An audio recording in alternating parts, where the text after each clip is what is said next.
Bonjour à tous, bonjour à toutes. Je vous retrouve aujourd'hui pour un nouvel épisode de podcast consacré à la couture. C'est pas la première fois que je tourne des podcasts. Vous avez peut-être déjà vu les précédents. Mon pseudo sur Instagram, c'est ElodieBR, comme c'est indiqué sur le podcast. Je fais aussi du tricot, mais aujourd'hui on parlera que de couture, donc je vous parle pas de mes identifiants sur Ravelry. Ça fait très longtemps que je n'étais pas venue vous parler via les podcasts parce qu'il y a eu énormément de changements dans ma vie. J'ai déménagé encore, j'ai rencontré quelqu'un, on s'est réinstallé, on a fait des projets, etc. C'est la vie. Aujourd'hui, avec le confinement, j'ai énormément de temps pour coudre et je regarde énormément de podcasts, donc j'avais envie de mettre un peu ma pierre à l'édifice à nouveau via cette façon de partager. Voilà, donc on va tout de suite rentrer dans le vif du sujet, sinon le podcast va faire 2 heures et je déteste faire les montages. Et je sais pas encore comment ça va se passer. Donc on va commencer avec ce que je porte. Ce que je porte, c'est la robe Runa d'un magazine La Maison Victor qui date du début d'année. Donc celui-ci, qui date de janvier-février de cette année. Je vous le montre de près si vous souhaitez l'acheter. Je sais pas si on peut télécharger. Je pense qu'on peut télécharger sur le site de La Maison Victor. Et donc la robe que je porte, c'est celle-ci. Vous voyez le dessin technique. Que j'ai cousu dans ce qui était appelé un denim très léger. Donc je me levais pour là, vous la voyez bien. Hop.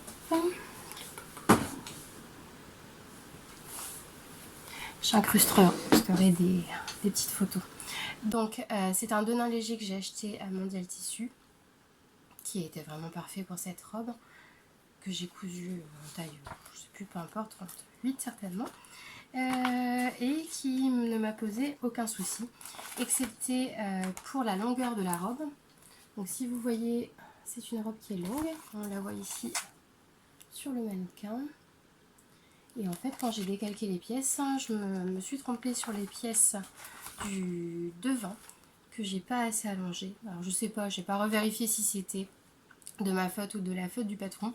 Toujours est-il que j'avais l'arrière qui était vraiment long, qui arrivait aux chevilles, et l'avant qui était à la longueur que j'ai actuellement, c'est-à-dire au niveau des genoux.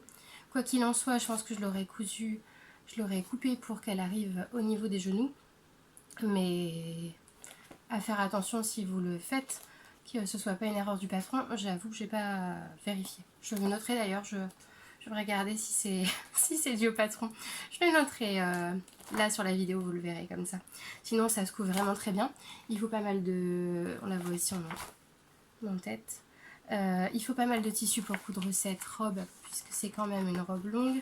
Donc moi j'ai utilisé, il me semble, 2,50 m, ce qui était préconisé. Voilà, je vérifie en direct. Oui, en fait, comme elle est présentée dans 2 tissus, la Maison Victor préconise 140 cm d'un tissu et 160 de l'autre. Moi, personnellement, j'ai acheté 2,50 m du tencel que je porte, ce qui m'a suffi. Ce qui m'aurait aussi suffi si j'avais fait la longueur jusqu'aux chevilles. En sachant que je suis toujours petite, je fais 1,60 m. Donc, un modèle à refaire. Je n'ai apporté aucune modification.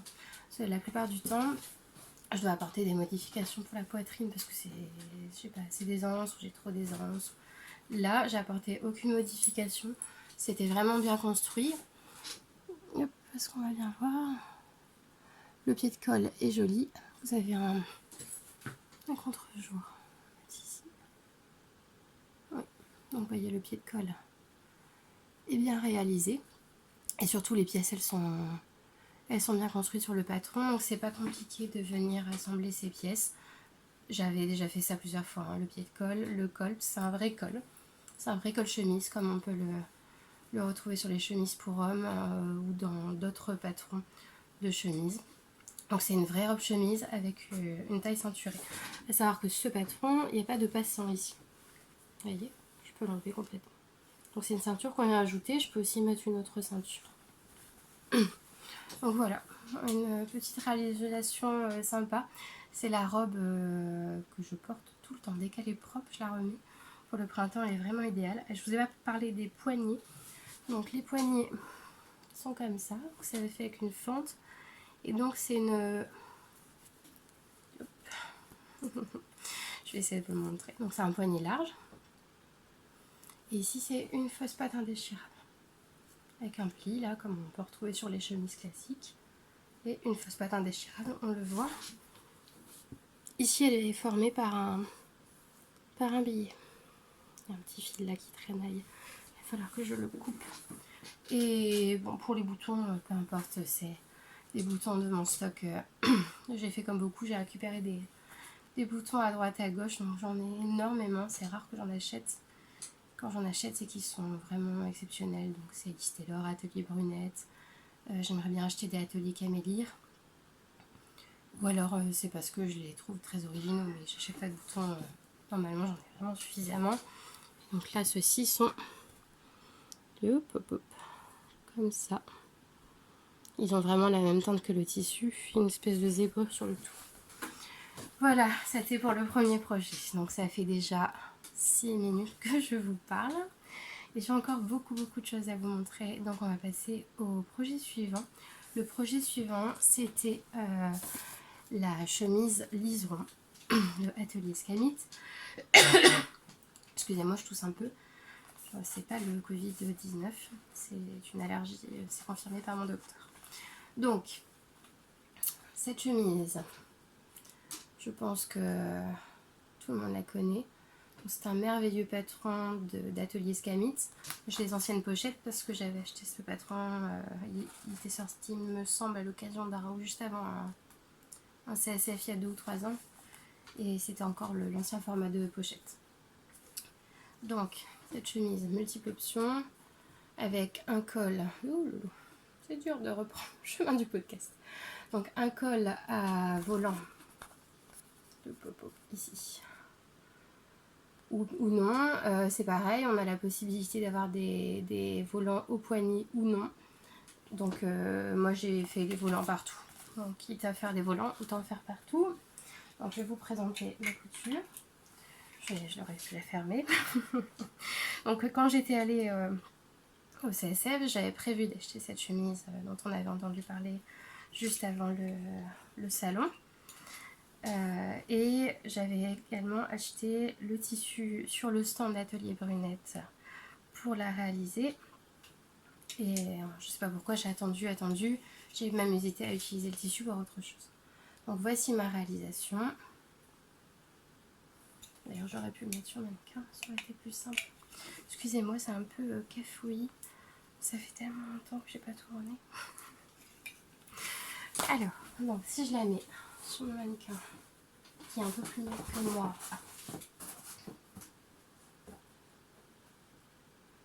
Donc vous voyez peut-être pas d'ailleurs avec le contre-jour. Je vais déplacer mon petit mannequin.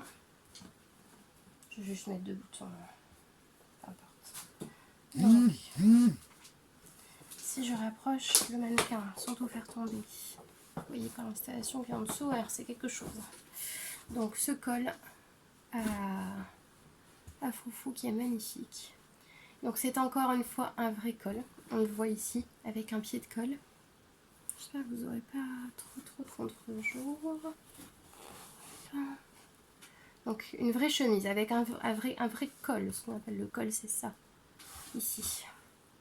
Un pied de colle, donc comme sur les chemises classiques, sur lequel on vient ajouter toute une bande. Oh là, ma copine est mal mise. On vient ajouter toute une bande de froufrou. C'est vraiment très bien pensé. Et on fait pareil sur le poignet. Là, c'est vraiment très fin, c'est très délicat. Donc, les fronces, là on voit bien. Je ne bouge plus. Donc vous voyez, c'est pareil, c'est le même principe. Donc c'est un vrai poignet de chemise. Par contre, est-ce que c'est la façon de entre guillemets officiel de faire les... Bon bref, ça fait une fente indéchirable. Si, ça doit être la façon académique. Une fente indéchirable de chemise avec un poignet. Donc on vient ajouter ensuite et les froufrous. Donc j'ai mis un bouton pression transparent parce que j'avais pas assez de boutons. Comme sur le reste de la chemise, je trouvais que c'était mieux de mettre ça. Je sais pas si c'était vraiment une bonne idée. J'y pense pas quand je la porte. Et donc ici on voit qu'on a la vraie fente indéchirable propre à l'intérieur. Comme d'habitude, moi j'ai terminé ici ma couture du poignet. Vous voyez rien avec le motif. Donc là c'est l'intérieur du poignet. Donc la bande du poignet qu'on vient replier. Et donc normalement on vient la surpiquer sur l'extérieur ici pour finir. Sauf que j'aime pas trop ça parce que j'ai tendance à trouver qu'on pique jamais proprement derrière. Donc là sur le poignet, j'ai fait un système, enfin je n'ai pas fait un système, j'ai fait des coutures invisibles ici à l'intérieur en venant piquer à chaque fois juste un fil d'un côté et puis de l'autre de mon tissu. En plus avec j'en ai pas encore parlé du tissu, la double gaze, c'est vraiment facile de faire ça. Et donc j'ai mis une pression invisible. Bon, c'est pas très c'est pas ce qu'il y a de mieux, mais honnêtement on la voit pas du tout quand on est loin et j'y pense pas du tout. Donc je suis très contente. Et pour les boutons du corps de la chemise, je la rapproche pour que vous voyez bien. Hop, c'est le point. Ce sont les boutons de Liz Taylor. Alors quand je les ai commandés, je m'attendais vraiment à recevoir quelque chose d'un peu plus gros. Et donc, non, ils font cette taille, comme vous voyez. Par contre, ils sont magnifiques. On les voit bien là. Ils sont blancs, exactement de la même couleur que le tissu. Donc, c'est pas un blanc, c'est un blanc un peu naturel, presque blanc cassé, avec des paillettes. Et donc, c'était les blancs que j'ai commandés. Ils sont très jolis. Donc, je les ai reçus juste avant de faire la chemise. Je m'attendais à ce qu'ils soient plus gros pour les mettre sur un gilet tricoté. Et du coup, j'ai trouvé que c'était vraiment parfait pour la chemise. C'est la même teinte. Ça apporte vraiment la touche élégante. Voilà, ma petite chemise. Le tissu, c'est la double gaze Terrazzo Shell, je crois, de Atelier Brunette. Qui est légèrement transparent. Donc pour une chemise, c'est pas gênant. Qu'elle soit transparente comme ça. Si j'ai des sous-vêtements qui vont pas avec, je mets un petit débardeur blanc et ça fait bien le job. J'ai pas parlé non plus de la pâte de boutonnage ici qui est très ingénieuse. C'est-à-dire que je la rapproche à nouveau pour que vous voyez bien. En fait, c'est un système de repli. Et vous voyez, ça revient ici, mais c'est vraiment propre. C'est un jeu de pli avec la pâte de boutonnage pour venir faire cette pâte de cette façon. C'est très élégant. J'avais pas vu ça sur le patron quand je l'ai acheté. Je l'avais pas vu non plus sur les photos quand j'avais parcouru sur Instagram. J'étais vraiment contente de découvrir ça en la montant parce que c'est vrai que sur le dessin technique on peut se rendre compte que c'est ça. Mais comme sur toutes les chemises en général, on a cette ligne sur la pâte de boutonnage qui signifie qu'on fait une surpiqûre, je m'étais pas dit que ce serait un détail comme ça de repli. Et j'ai trouvé que vraiment c'était délicat et fin et j'ai adoré ce détail encore une fois. Voilà. Bon, on va faire une petite pause le temps que je déshabille Gertrude, Germaine, vous l'appelez comme vous voulez, pour lui mettre un autre vêtement.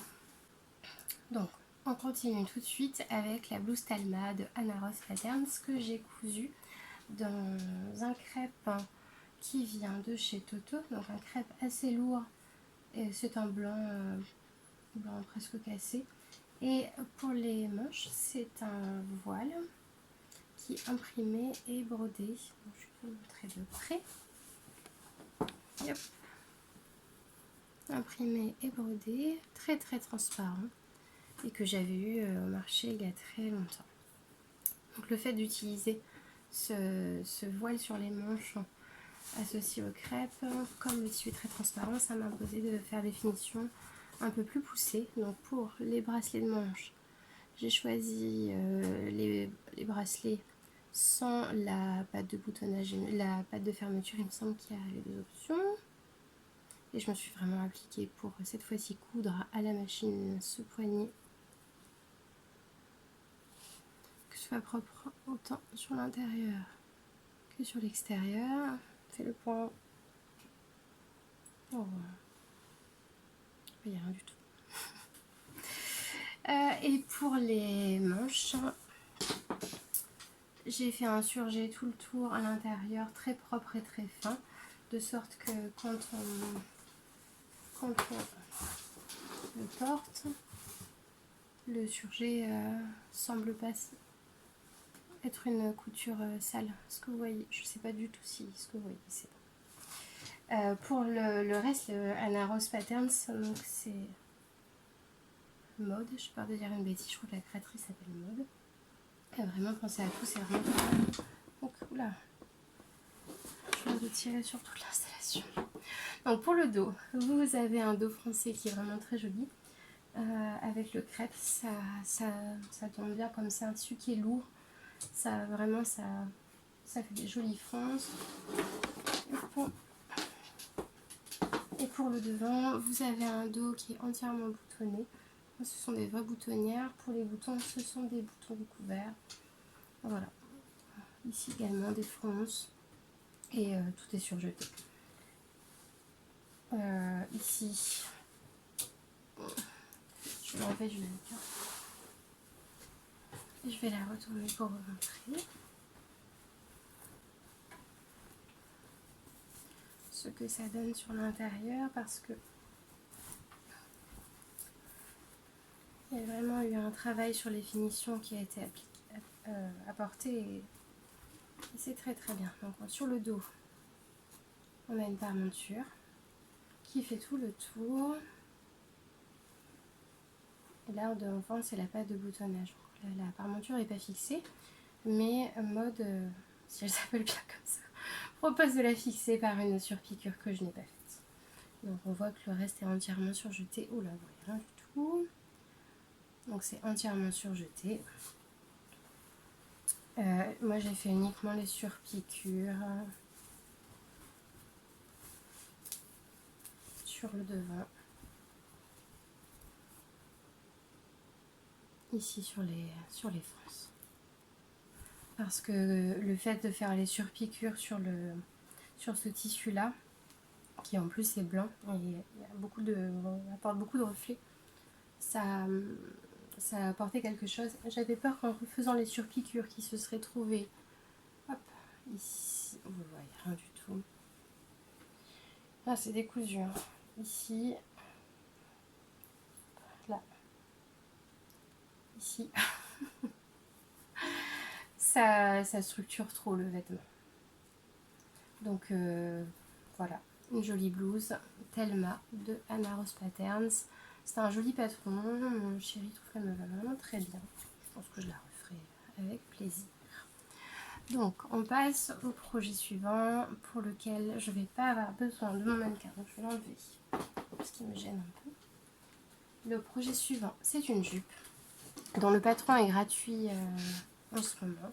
Je pense que ça va être le cas pour tout le temps, jusqu'à la fin du confinement. Donc une jupe créée et offerte par Cozy Little World, qui fait pas mal de jolis patrons. La jupe Havana, que voici. Hop. Que j'ai réalisé dans un coton brodé. C'est pas un jacquard, c'est vraiment un coton brodé. On le voit dans la trame. Je vais le rapprocher pour que vous voyez. Il est magnifique. Donc énormément de détails. C'est également un tissu que j'avais eu sur le marché il y a très longtemps, dans l'idée d'en faire une jupe ou un short. Ouais, c'est chose faite. Pour la construction, c'est une jupe élastiquée entièrement élastiquée, sur laquelle on vient rajouter une ceinture qui est maintenue par des passants. Vous voyez tout le tour. Hop, hop, par ici. Voilà, donc on a en fonction de la taille qu'on choisit, on doit mettre 5 ou 6 passants. Moi j'en avais 6 de coupés, donc j'ai posé les 6, même si normalement j'aurais dû en poser 5. Ça va très très vite. Hein. Entre le moment où le tissu est coupé et la fin de la couture, il se passe moins d'1 heure. Donc c'est 2 rectangles sur lesquels on vient faire un repli, une surpiqûre que vous verrez. Donc là ici vous avez l'intérieur du tissu. On vient replier le haut des rectangles qu'on a déjà piqués ensemble. On vient faire une surpiqûre en bas et puis en haut. On glisse l'élastique, on pique l'élastique et c'est quasiment terminé. Après, on pose les passants et on pose la ceinture. Voilà, une petite jupe Havana. Je ne vais pas vous en parler plus longtemps, c'est pas une couture compliquée, le patron est bien fait, bien pensé, il n'y a pas d'erreur. Après, concernant la coupe, quelqu'un m'a dit que c'était pas la coupe la plus facile à porter, c'est vrai. Ça, le fait que ce soit élastiqué comme ça a tendance à remonter sur la taille, ce qui en fait une jupe taille haute. Et elle est assez courte, elle arrive au-dessus des genoux, donc il faut assumer cet effet d'avoir une espèce de ballon autour du ventre. Ça peut donner un côté un peu femme enceinte qui n'est pas le cas. Moi personnellement j'aime bien, je me sens bien dedans. Je sais pas si je la porterai beaucoup parce que j'ai plus tendance à être en robe ou en pantalon. Je suis contente de l'avoir dans mon dressing et puis c'est surtout un projet que j'avais depuis 3 ans et qui n'était pas fait, donc c'était l'occasion de le réaliser. Je l'ai réalisé dans le cadre des défis lancés par l'atelier de Milou sur Instagram. Toutes les semaines, elle nous propose un défi. La jupe Havana, c'était le premier défi. Je vous parlerai plus tard d'un autre patron réalisé dans le cadre des défis qu'elle nous a lancés. Je ne pense pas qu'il y ait quelque chose à gagner.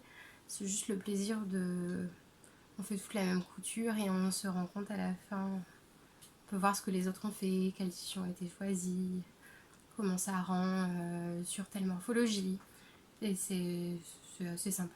Puis c'est surtout l'occasion de détacher des tissus qui traînaient comme ça. Celui de cette semaine, je ne sais pas encore si je vais le faire, mais j'en parlerai plus tard. Pour le prochain projet, je vais vous parler de la robe Clarisse. Donc Clarisse, c'est une robe que tout le monde connaît, mais je vais quand même en parler. C'est un patron de chez Machine. Chez Machine, pardon, chez Machine, marque de patron de couture qui est disparue à la fin de l'année dernière, il me semble. Moi j'ai acheté ce patron en PDF. J'avais vraiment prévu de l'acheter. J'attendais le bon moment, un salon pour le faire. Et quand elle a décidé de fermer, c'est pas lancé un ultimatum, elle a dit ok, il vous reste X temps pour acheter les PDF. Après ce sera terminé, donc j'en ai profité pour acheter celle-ci, qui vraiment me faisait envie depuis très très longtemps. On l'avait vue chez beaucoup de couturières blogueuses, Atelier de Aude, Christelle, etc. Elle aime bien aussi Mathilde, si on regarde coucou, qui l'avait faite. Donc cette robe, je vous mettrai un dessin technique. Donc il y a plusieurs options pour le col. Il y a ce col en forme de cœur. Je ne sais pas si vous allez bien le voir et je ne peux pas le mettre sur mon mannequin parce qu'elle ne passe pas sur le mannequin. Donc un décolleté ici en forme de cœur. Vous avez aussi la possibilité de faire le col uniquement rond. Si vous faites le col en forme de cœur, il faut vraiment stabiliser l'encolure. Donc moi j'ai mis du stabile-manche parce que j'en avais. Si j'en avais pas eu, j'aurais mis, je pense, de l'entoilage. En tout cas, si le tissu est léger et qu'il n'est pas stabilisé ici, l'encolure cœur va s'ouvrir. Moi c'est un coton, donc de toute façon ça a tendance à pas trop bouger. Hop, je la mets de près. Donc cette robe, vous voyez, moi je l'ai réalisée dans sa version, pas du tout, dans sa version à découpe princesse pour la poitrine, si vous voyez un peu quand même. Il existe aussi une version avec des pinces. Donc au lieu d'avoir ici, si moi-même je ne vois pas, sur le tissu foncé, ici vous avez des pinces poitrine de chaque côté, des découpes princesses. Si vous choisissez l'autre option, vous aurez une pince poitrine ici et une pince ici. Moi j'ai une poitrine assez généreuse pour la taille que je fais et j'ai préféré faire ces découpes princesses qui ont tendance à mieux épouser ma carrure. Et vous avez également des pinces ici, devant, et des pinces au dos. Alors les pinces au dos, la créatrice explique qu'on n'est pas obligé de les faire, il vaut mieux les faire sur mes cambrés. Personnellement, je suis très cambrée. Le fait d'avoir des pinces devant et au dos, ça a tendance à donner un côté assez bouffant sur le ventre. J'ai une amie qui m'a dit, mais t'attends un bébé? Eh ben, non, pas du tout, ça risque pas d'arriver. Mais c'est vrai que ça donne un peu de volume ça donne l'impression d'avoir un volume au ventre. La découpe ici, dans mon cas, arrive vraiment juste en dessous de la poitrine. Plus les pinces, ça donne un volume. C'est pas... moi, je trouve ça assez élégant, harmonieux. C'est une jolie coupe. Mais il faut pas que ce soit... Il faut pas que ça vous dérange quand vous la portez. Il faut quand même savoir que ça apporte cet esprit-là. Alors, je pense que si on a moins de poitrine que moi, je la mets droite, ça sert à rien, je sais. Si on a moins de poitrine que moi, cet effet-là est moins important. Ou si justement on a un petit ventre à cacher et ça cache le petit ventre, du coup c'est pas mal.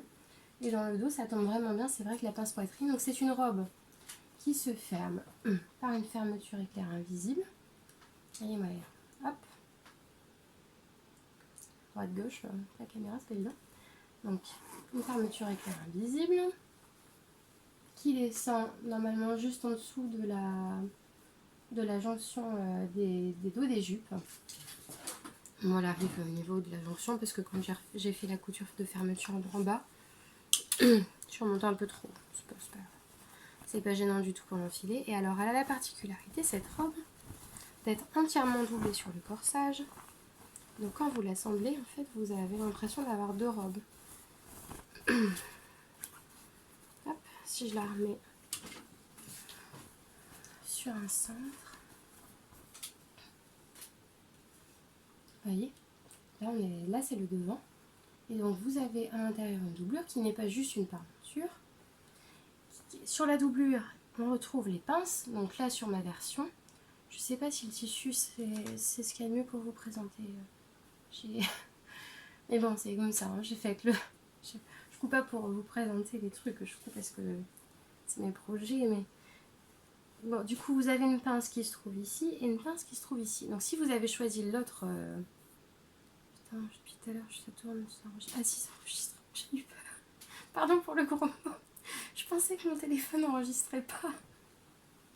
Donc, si vous avez choisi la version avec les découpes princesse et pas avec les pinces, vous avez ça. Donc, à l'extérieur, vous avez les découpes princesse, mais à l'intérieur, vous aurez les pinces qui sont là à nouveau et là. Si vous avez choisi la version avec les pinces, vous aurez des pinces vraiment en miroir l'une contre l'autre.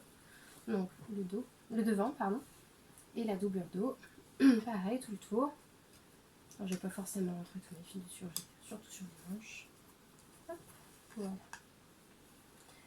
J'avais cousu une première version, et là j'avais fait une grosse bêtise. J'avais cousu une première version sans faire de toile. J'adore les patrons de chez Machine à qui je fais entièrement confiance. Donc là, je l'avais imprimé.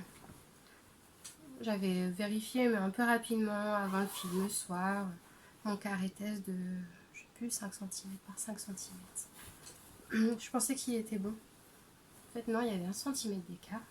J'avais mal vu. J'ai cousu toute ma robe comme ça, directement, dans un crêpe de viscose Atelier Brunette. Alors, quand j'ai voulu la mettre, mais... je pouvais la passer, mais après pour la retirer c'était l'enfer. J'ai pas cousu les bras parce que si je couds les bras, c'est sûr je peux plus la mettre, mais même là je la mettrai jamais, c'est à dire que celle-ci je l'ai cousue en 38, l'autre je l'avais cousue je pensais en 38, je pense que c'est du 34 puisque du coup il y a pas mal de pièces et manque, du coup de chaque côté 1 cm, c'est beaucoup. Au total il manque 2 cm, plus au centre ici 2 cm. C'était impossible de la passer. Donc j'ai fait bien attention quand j'ai réimprimé mon nouveau patron pour qu'il soit à la bonne taille, et je me suis rendu compte qu'il y avait quand même pas mal de paramétrage à faire sur mon logiciel Adobe pour pouvoir l'imprimer correctement. Donc surtout si vous avez ce patron et que vous l'imprimez, faites bien attention au carré de couture de 5 cm par 5 cm. Ensuite, concernant la taille, donc j'ai fait 38 pour le tableau de mesure. Je tombais pile sur les tailles préconisées pour le 38, sur toute la taille, sur la poitrine et sur les hanches. Honnêtement, la poitrine, elle me sert un peu, parce que j'ai une poitrine assez généreuse pour ma taille, et du coup, comme ça me sert un peu à la poitrine, ça me sert un peu au bras. Elle me va très bien, elle est très jolie, ça m'empêche pas du tout de bouger, de lever les bras, de me baisser ou autre. Mais si je la refais, il faudra que j'agrandisse un peu que je fasse un billet full bust adjustment, en agrandissant les pièces ici de côté. Bon, je suis désolée, vous voyez. Hop, pas grand chose. Bon bref, la pièce de côté de poitrine pour rajouter de la matière pour que ça me serre moins et que ça tire pas sur mes épaules ensuite. J'ai pas eu d'autres difficultés, excepté que du coup sur ma première version qui était en crêpe de viscose Atelier Brunette, j'avais également doublé les jupes puisque le tissu était assez transparent. Je suis désolée d'avoir perdu tant de tissu si joli, mais je vais les réutiliser pour faire certainement un petit top Ségur. On passe à la suite. Ce podcast va être très très long à monter, je le sens. Donc le projet suivant, c'est le Caraco Cédra de Maison Fauve. Également un patron gratuit. Et également un patron que j'ai cousu dans le cadre des défis hebdomadaires de l'atelier Milou. L'atelier de Milou? L'atelier Milou? Je vous le mettrai en dessous. Donc ce petit caraco très très mignon, offert par Maison Fauve,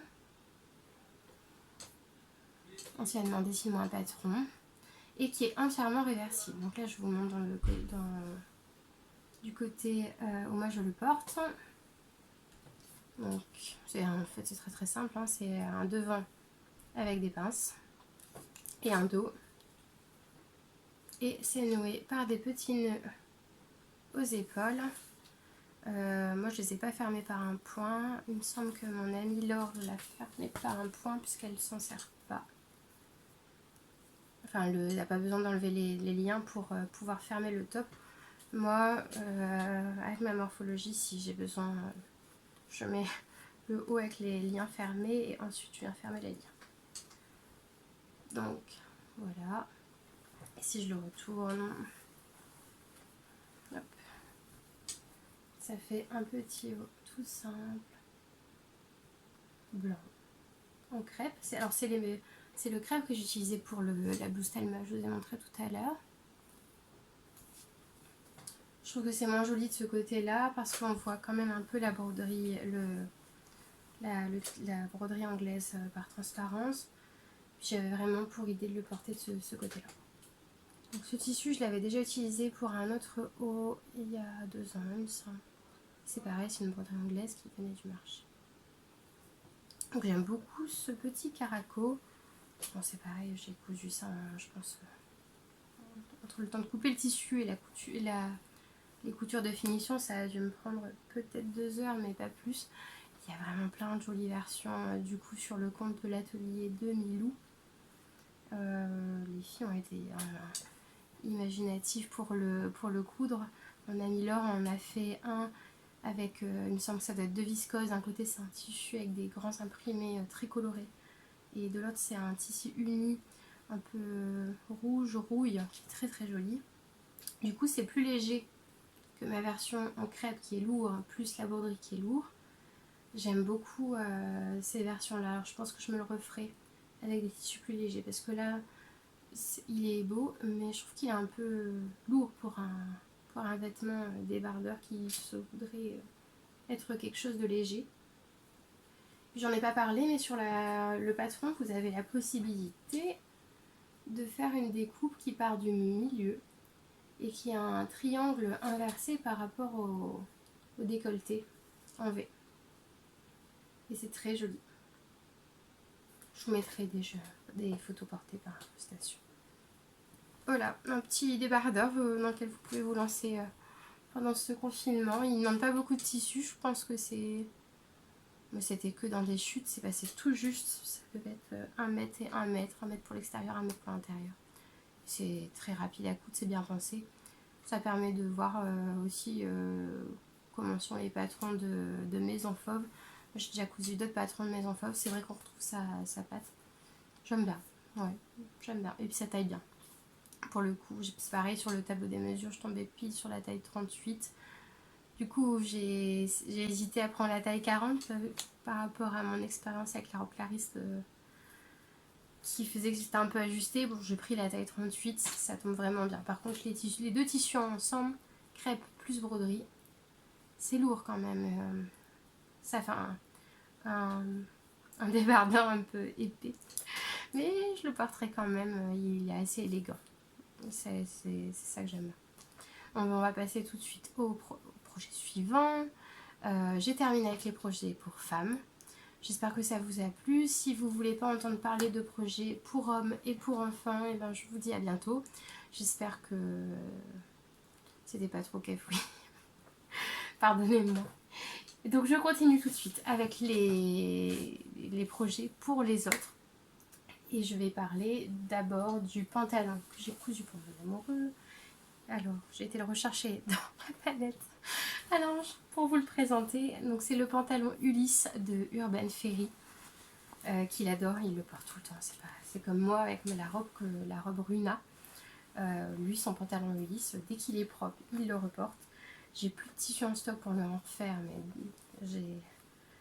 il m'a demandé de lui en faire plein. Parce que ce pantalon, c'est un pantalon. Là, si vous le voyez comme ça, je vais vous incruster une photo parce que vous n'avez pas l'air. C'est un pantalon tout ce qui est plus basique, qu'on peut coudre en tissu gabardine, en tissu chino, en molleton, en n'importe quelle matière pour les jambes. Et pour la ceinture, en fait, la voyez bien, c'est une ceinture élastiquée que vous faites soit en bord-côte, soit dans un jersey, mais alors un jersey épais et qui a pas mal d'élasticité. Et dans cette ceinture, on vient glisser un élastique. Du coup, ce qui fait que la ceinture est vraiment très élastique. L'élastique est large, il fait 3,5 cm. J'en avais en stock. Normalement, c'était pour faire des boxers.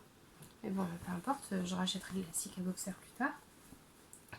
Et ça permet vraiment d'avoir une taille très élastiquée. Ce qui est confortable, c'est un peu pyjama, quoi. Je pense que les hommes, ce qu'ils aiment dans le fait de mettre, enfin les femmes, ce qu'on aime quand on met un jogging, c'est le côté un peu pyjama. Je traîne, quand je m'assois, j'ai pas le ventre qui serre, si je viens de manger beaucoup, c'est pas grave. Et du coup, ça rend la chose confortable. Et là, le fait que la ceinture soit élastiquée, mais pour lui, c'est un... J'imagine que c'est vraiment très très confortable. Et le bas du pantalon. Et dans mon cas, une gabardine qui vient de chez Mondial Tissu, que je lui avais acheté initialement pour lui faire le pantalon, le culotté des beaux gosses. Et en fait, quand j'ai vu ce patron, je lui ai proposé. Il m'a dit oh, oui, vas-y, ça va être top. Parce que le pantalon des beaux gosses est génial, mais c'est une vraie ceinture en gabardine, donc qui serre, donc qui peut être inconfortable. Là, c'est top confort, quoi. Alors, on doit avoir l'impression dedans d'être comme un pyjama, d'être comme dans un pyjama. Je pense qu'il faut assumer ce côté-là. Il y a des hommes, je pense, qui n'aiment pas ça et qui vont jamais trouver leur confort. Les jambes sont assez larges, mais elles lui vont vraiment très bien. Je vais mettre 2-3 petites photos qu'il m'avait laissé prendre. Et quoi d'autre? Oui, il y a une... Pour ajouter au style, quand on le met, on met le t-shirt ou le sweat par-dessus, du coup on voit pas la ceinture confort, jogging. Pour faire vrai pantalon, il y a une fausse braguette. Hop, ouais, vous la voyez bien. Je suis désolée, le tissu est sale. Hein. En plus, il a... Je vous le dire juste... Je vais en parler juste après. Ce tissu pour... je rachèterai plus. Vous voyez, une vraie oh là, hop, vous voyez, j'ai l'air bien comme ça. Ah, bref, il y a une vraie braguette, une vraie fausse braguette. Quand vous voyez, quand il le met, on a l'impression que c'est une vraie braguette, alors en fait pas du tout. Et le bord, c'est terminé par un ourlet classique. Libre à vous si vous le souhaitez de mettre aussi une bande. Et il y a des poches, des grandes poches. Hop. Ça se coud très vite. Et les poches, la taille qu'elles font. Quand je les ai coupées, je me suis dit, waouh. On voyait rien, le tissu est foncé. Donc la poche, si je la refais sur le dessin, elle arrive, hop, jusque là. Vous voyez les grandes poches que ça fait. Du coup, à mettre un grand téléphone, des briquets, des meules d'amour, tout ce que vous voulez. Qu'est-ce qu'il y a d'autre? Donc ça se coud très vite, il ne faut pas beaucoup de tissu. Moi j'avais 1,60 m comme pour le pantalon, enfin c'était la quantité que j'avais acheté pour le culotté, donc je crois que j'avais pris 1,60 m. Pour le bord-côte ou le jersey, moi dans mon cas c'est un jersey Milano, donc un jersey épais, il faut vraiment pas grand chose, puisque c'est une bande sur la laisse ou quasiment, et puis un élastique, il faut pas beaucoup de fourniture et ça va très vite à coudre. Mesdames, si vous voulez coudre des pantalons pour vos hommes, essayez, voir si ça leur convient. Je pense que, enfin lui c'est sûr qu'il va en avoir plein parce qu'il me l'a demandé. Je vais en recoudre version ville et puis je vais acheter aussi des molletons pour lui en faire dans un esprit de jogging confort pour la maison. Mais celui-ci il le met beaucoup. Alors par contre le tissu, c'est une gabardine qui vient de chez Mondial Tissu. Et je l'avais cousu un autre pantalon, donc un culotté précédemment. J'avais pris le chino et c'était le même problème. Je vais vous montrer de près. Je sais pas si vous voyez bien, mais alors le tissu c'est un ramasse-poussière. Le chino c'est encore pire. Le tissu chino, déjà dans le rayon, je voyais que les rouleaux étaient couverts de espèce de nounou. Je me suis dit bon bah c'est normal, la manipulation, le stockage. En étant lavé, ça va aller mieux. Pas du tout. Il le met. 1 heure après, le truc il est couvert comme de fines poussières, de pollen. Alors quand le tissu est foncé en plus, ça a un côté un peu sale. Et celui-ci le fait moins, mais quand même. Alors plus il est lavé, moins il le fait. J'espère que là il a déjà porté au moins 10 fois. Et donc lavé au moins 4 fois. Bon, j'ai peut-être une bêtise, mais j'ai l'impression de le voir tout le temps avec. Ça fait plaisir. J'ai l'impression que plus il le lave, moins le tissu accroche les poussières. Mais quand même, le tissu était ni cher ni peu cher, ça devait être 12 ou 15 € le mètre. Mais le problème c'est que ça apporte une petite réticence à apporter le vêtement. Et je vais en coudre d'autres. Et je pense que celui-ci il le portera quasiment plus, ou alors à la maison, parce que c'est pas grave d'avoir un pantalon qui semble sale alors qu'il vient juste d'être mis. Bon, c'est pas très grave, mais ça fait déjà 2 fois que j'ai le problème avec ces tissus gabardine chino. Je vais vous dire le tissu. J'en avais acheté un pour moi, mais de la même qualité, donc c'était le même problème. J'ai failli en prendre un noir. Je l'ai pas pris à cause de ça, en me disant que ça allait être le cas. J'en rachèterai peut-être pour essayer, mais c'est un peu décevant pour ça, mais le patron est super. Donc c'était Ulysse de Urban Ferry, mon patron PDF. Et les tailles, ça va du S au XXL, il me semble. Je sais plus trop, ça doit être à peu près ça. C'est terminé pour les patrons de couture, enfin pour les coutures hommes. Je vais vous parler des coutures enfants. Je vais commencer par une couture enfant qui est en fait faite avec un patron pour homme que j'ai réalisé pour le fils de mon ami. C'est le suite le décontracté des beaux gosses. Hop, je le remets sur un cintre. Voici. Celui-ci je ne vous l'ai pas mis en photo sur Instagram parce que simplement j'ai pas fait de séance photo avec le jeune homme. Donc le suite, le décontracté, un super patron basique pour homme. celui-ci. Bon, évidemment, moi j'ai fait la version capuche et poche kangourou pour y planquer les mains. Mais alors, je pense que dans l'autre version, c'est pareil, c'est parfait et ça va vite. Donc, que dire de ce sweat?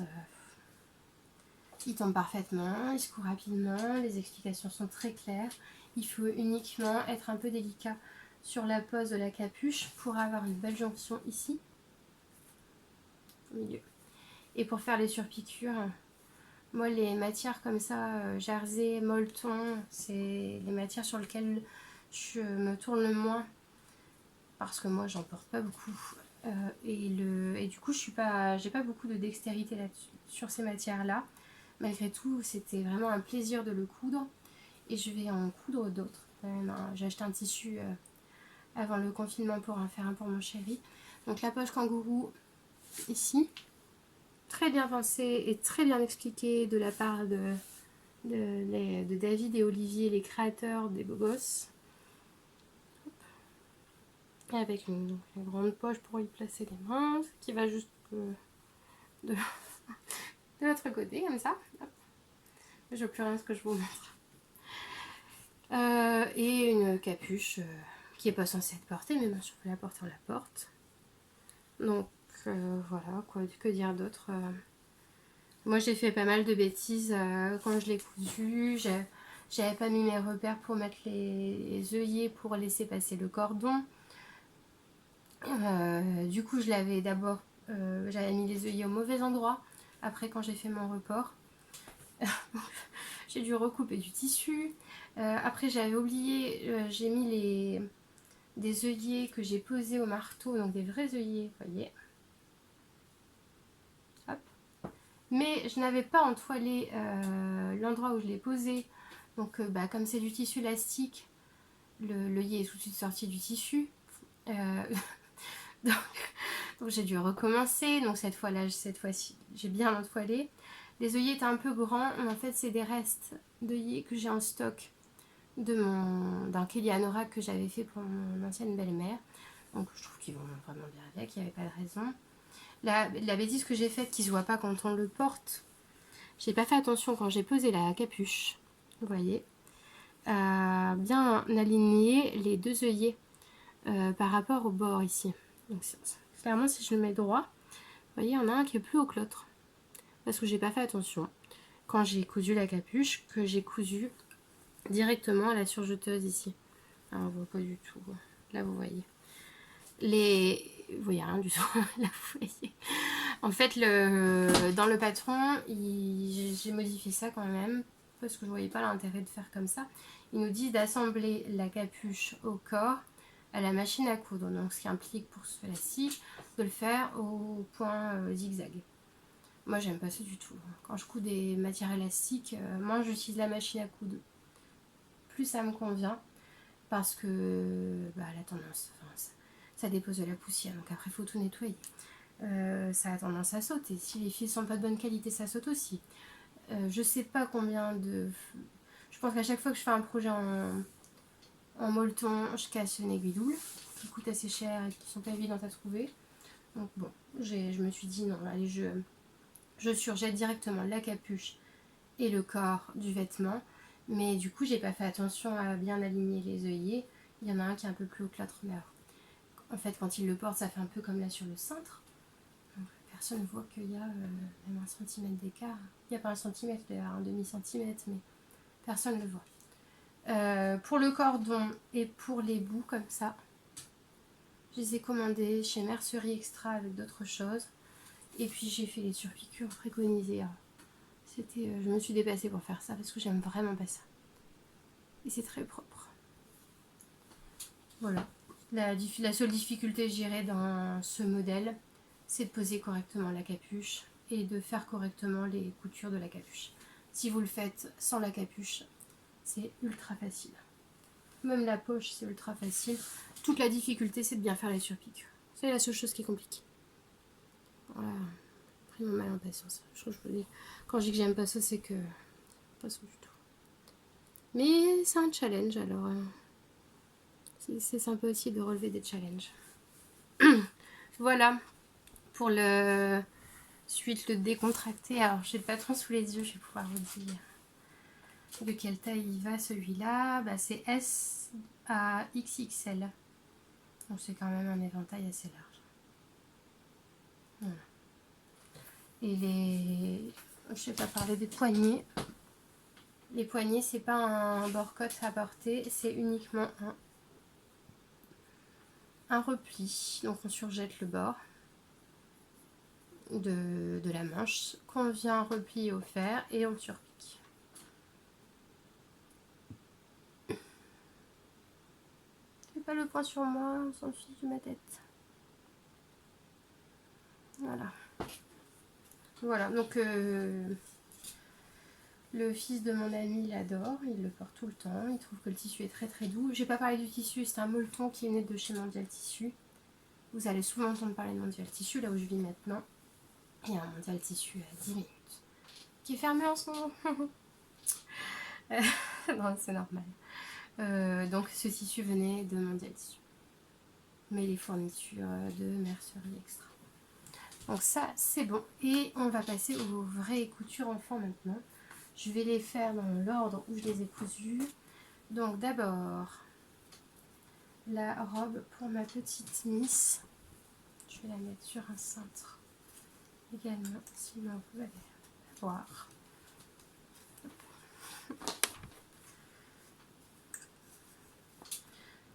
Alors, une petite robe en un tissu de Mondial Tissu, à nouveau. Je suis pas sponsorisée, hein. Vraiment. J'achète énormément de tissus Atelier Brunette. D'autres épisodes, vous verrez que de l'Atelier Brunette. Alors, j'ai été rechercher cette robe sur la pile de vêtements de ma fille qui l'avait mise. Bon, bah voilà. À l'écran, on a l'impression que c'est tout froissé. Donc cette robe, c'est la robe Selma de la Maison Victor à nouveau. Je vais vous montrer le dessin technique. Elle se trouve toujours dans ce livre-là. Donc le premier de cette année, janvier-février 2020. Le dessin technique, vous le voyez ici. Hop. Je vais l'ouvrir pour trouver les tailles, pour vous en parler en détail. Donc ce patron va de la taille 92 à la taille 170-176 ado, hein, parce qu'il n'y a pas rien n'est prévu pour la poitrine, il n'y a pas de, si tant est qu'il faudrait, en tout cas, il va du 92 au 170-176. Il consomme très peu de tissu. Moi j'ai utilisé un tissu panneau, c'est-à-dire que j'avais 1 mètre de mon tissu sur lequel était imprimé ce motif magnifique, mais sur les côtés du tissu, sur chaque côté du tissu en miroir. Et j'ai utilisé la moitié de mon coupon. Donc, je pense que si j'avais pas voulu jouer avec l'imprimé, j'aurais utilisé 50 cm à peu près pour cette robe que j'ai réalisée moi dans la taille de ma fille qui est très très fine. Donc elle a 6 ans, elle a toutes les mensurations d'un enfant de 3 ans, sauf la taille, heureusement. Heureusement. Elle a la taille d'un enfant de 6 ans, donc elle fait 111 cm. Mais par contre, ces mensurations, je vais vous les donner puisque... Donc elle a fait 54 de poitrine, 52 de taille et 55 de hanche. Donc maintenant systématiquement, enfin je vérifie, mais on prend les derniers vêtements que je lui ai cousus, c'était largeur 3 ans, longueur 6 ans. C'est pas une erreur des patrons, puisque en fait dans le commerce on se rend compte avec les vêtements qui sont achetés par les mamies que le 6 ans c'est beaucoup trop large. Et elle adore, elle prend assez soin de ses affaires. Les affaires en 3 ans lui vont encore, elle rentre dedans. Donc souvent c'est trop court. Mais il n'y a pas longtemps, elle arrive avec un pantalon trop court aux jambes et trop court à la fourche, mais qui lui allait et qui était du 3 ans. C'est comme ça. Elle mettra du 32 quand elle sera grande. Donc cette robe Selma, c'est une petite robe chasuble. Donc un peu esprit salopette. Avec ici des petits boutons. Donc on a une boutonnière là. Dans le dos, on a un dos salopette. Et la particularité de ce patron, qui est génial pour les enfants je trouve, ma fille a adoré, c'est d'avoir 2 grandes poches ici, de chaque côté. Il y en a une là et puis une là. Et vraiment grande aussi pour un enfant. Ça arrive quasiment en bas du vêtement, mais les mains des enfants, enfin la mienne, sont toutes petites. Donc elle peut mettre ses mains largement dedans. Alors elle avait mis, elle a joué dans le jardin, elle avait mis des gendarmes, ces petits insectes dégueulasses là, dans les poches. Elle est contente de les promener. La robe, si je vais la retourner pour vous en parler, c'est vraiment un modèle qui est adapté aux débutants. S'il faut débuter la couture, les poches se font très facilement. C'est une robe qui doit se faire en chaîne et trame, qui n'a pas de difficulté sur l'élasticité du tissu. Il n'y a pas de complications. Donc on voit, là c'est le devant. Vous voyez comment les poches sont fermées, sont faites. Bon, c'est très très simple. Hein. Si je fais ça, vous voyez, hop.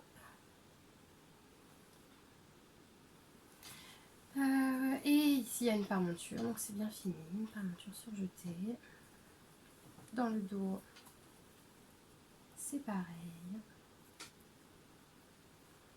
Voilà, et puis on finit ici par un petit ourlet, tout simple. Donc aucune difficulté sur ce patron. Ça se coud très très vite. Les explications de la maison Victor sont bien. Pour un magazine, c'est plus que correct. Ils n'oublient rien. J'ai pas noté d'erreur de montage ou d'oubli. Quand il faut faire une surpiqûre, ils le disent. C'est montré en photo. Donc c'est vraiment bien. La seule difficulté de ce patron, ce sera si vous n'avez pas l'habitude de faire ces surpiqûres là sur le devant. Ah, il faut que je trouve la bonne inclinaison.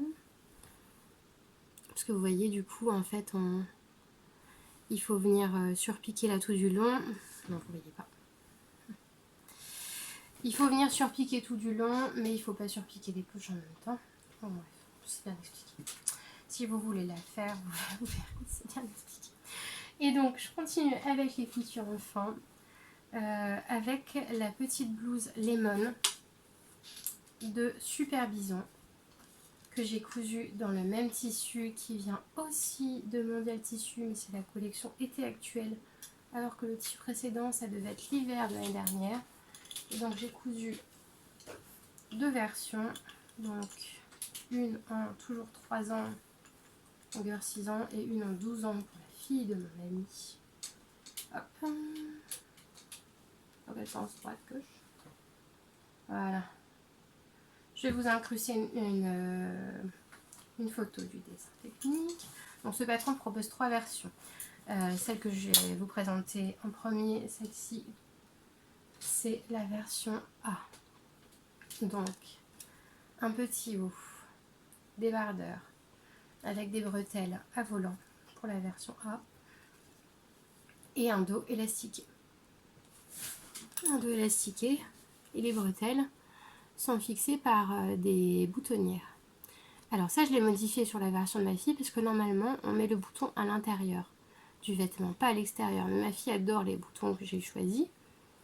Hop, rouge à paillettes, vous voyez bien comme ça. Et donc, du coup, je les ai mis à l'extérieur. Voilà, rien de particulier, c'est pareil, c'est très très simple, c'est très bien pensé. Ici, on a une petite surpiqûre. À l'intérieur du devant, uniquement, on a une paremonture.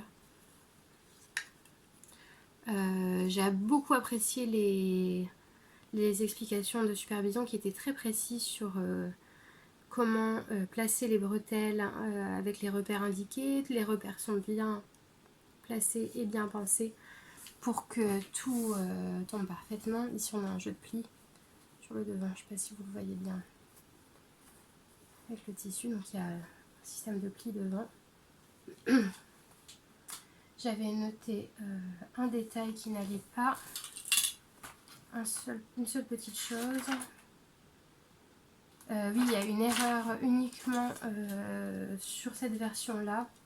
Quand on vient poser... Dans quel sens je me mets? En fait, ici, il y a une pièce en dessous, vous le verrez sur la version de l'autre version que j'ai faite. Donc c'est un système de pli sur laquelle on vient rajouter une pièce. Et c'est indiqué qu'il faut piquer à 4 cm, qu'il faut placer la pièce à 4 cm du bord haut. Et en fait, c'est pas à 4 cm du bord haut, c'est 3,2 cm du bord haut pour piquer à 4 cm. Il faut que je prévienne la créatrice, c'est un tout petit détail. Bon, moi, ça, comme j'avais suivi les instructions, en fait, si quand vous faites ce qui est indiqué, du coup, quand vous voulez replier, il y a un écart ici, votre pièce, elle tombe pas pile au bon endroit. Bon, c'était pas très grave. J'ai décousu, j'ai recousu. Voilà, ma fille l'a porté, elle l'adore. Faudra juste que je mette les boutons un peu plus vers le centre parce que comme souvent avec les débardeurs sur les petites filles, les bretelles comme ça a tendance à glisser. Donc je vais remettre les bretelles un peu plus vers le centre, comme ça tiendra mieux sur ses petits bras. Voilà un petit haut qu'elle adore. Et donc l'autre version,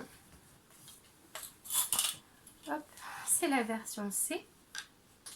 La version B, vous verrez dans le dessin technique, je ne sais pas si je vais la coudre. Donc la version C, c'est un haut avec la même base de débardeur que la version A, sauf qu'on vient, d'abord il n'y a pas de volant sur les bretelles, et on vient créer un énorme volant qui se posera sur les bras. Donc si je peux faire des photos de la petite avec qui revient dans 2 jours, elle revient demain, et les incruster dans le podcast, je le ferai. Vous voyez en fait ça vient sur les bras. Je vais arriver à faire des photos, je vous montrerai. Donc c'est vraiment le même haut. Et le volant vient se fixer sur les bretelles avec des petits points. Donc là, moi, vous allez voir des fils qui dépassent, parce que comme il faut que j'essaie sur la petite pour vérifier la hauteur du volant et la place ici réservée pour les bras, j'ai juste mis des points invisibles. Mais sinon, c'est vraiment le même haut. Si je le lève en dessous, vous voyez, on retrouve ce système de plis. Donc les deux sont très bien. J'ai apporté que des modifications dues au stock de fournitures que j'avais. Donc, comme pour l'autre version, on a un dos élastiqué en dessous du volant qui vient se poser sur les bras. On a un dos élastiqué. Donc là, de ce qui me restait en élastique, j'avais pas ce qui était demandé. Il fallait un élastique de 1 cm de large. J'avais quelque chose qui devait faire 0,6. Je l'ai mis quand même. Et pour le volant, c'était le contraire. Pour la taille demandée, j'avais en stock que quelque chose qui faisait 2 cm pour un élastique demandé de 1,5. Donc j'ai juste du coup adapté ma surpiqûre pour que ça convienne.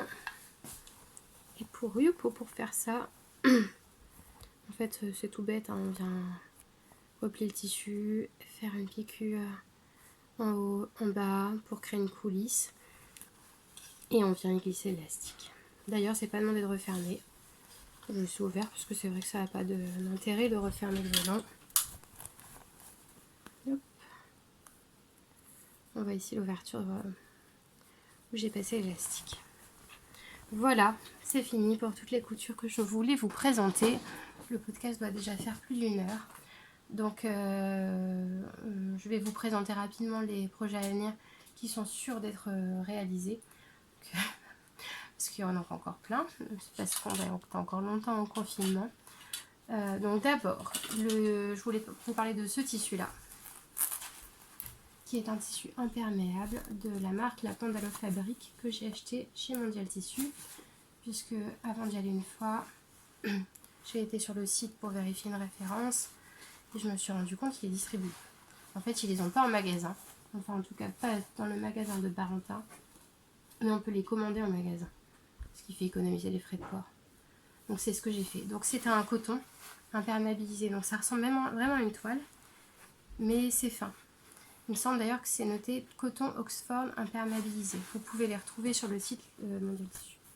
C'est cher sans être cher. Je ne sais plus combien j'ai payé le mètre. Ça doit être 18 € le mètre ou 26 € le mètre. Peu importe.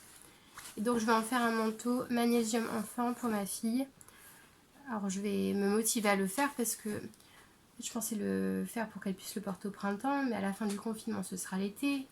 La fille n'est pas frileuse. Donc en fait, si je le fais maintenant, elle le portera principalement à l'automne. Voilà. Et pour la doublure du manteau, je ne sais pas encore ce que je vais utiliser. J'ai des viscoses unis noires, peut-être que j'utiliserai ça.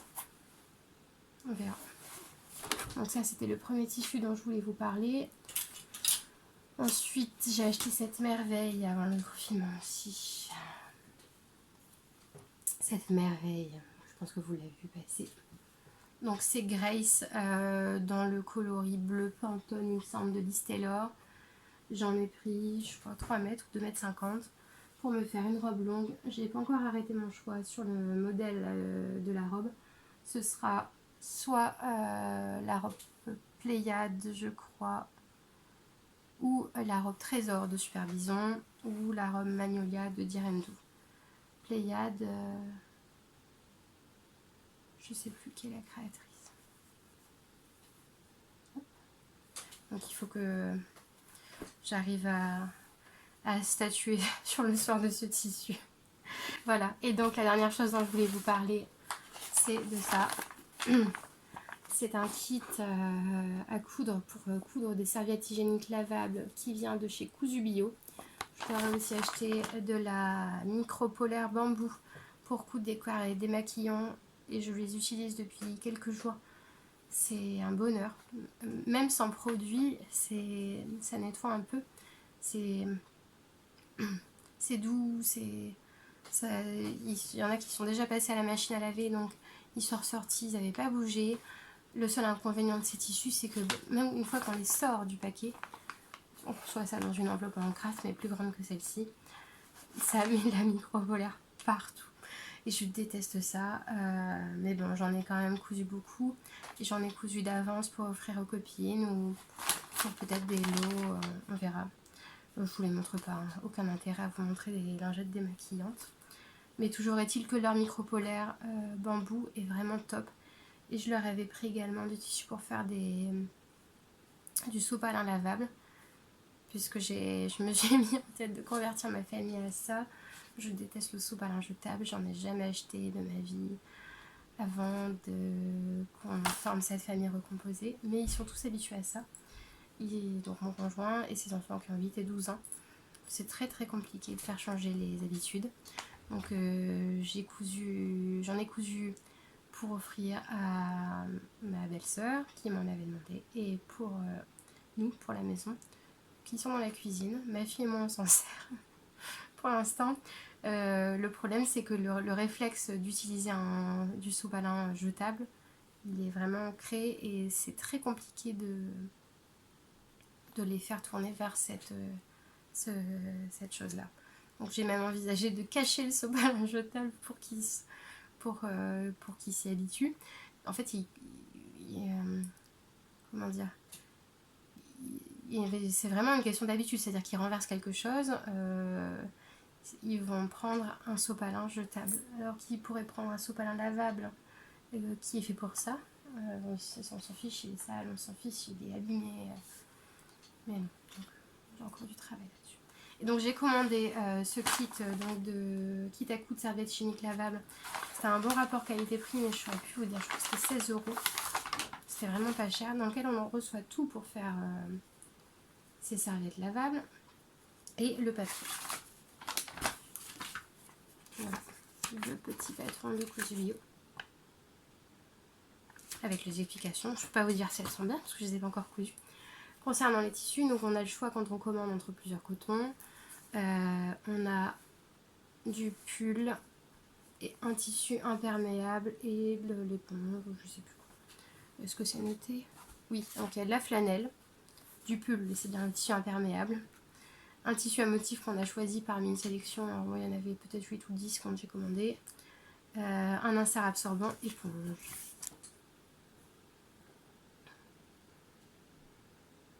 Donc pour le prix, j'ai trouvé ça vraiment rentable.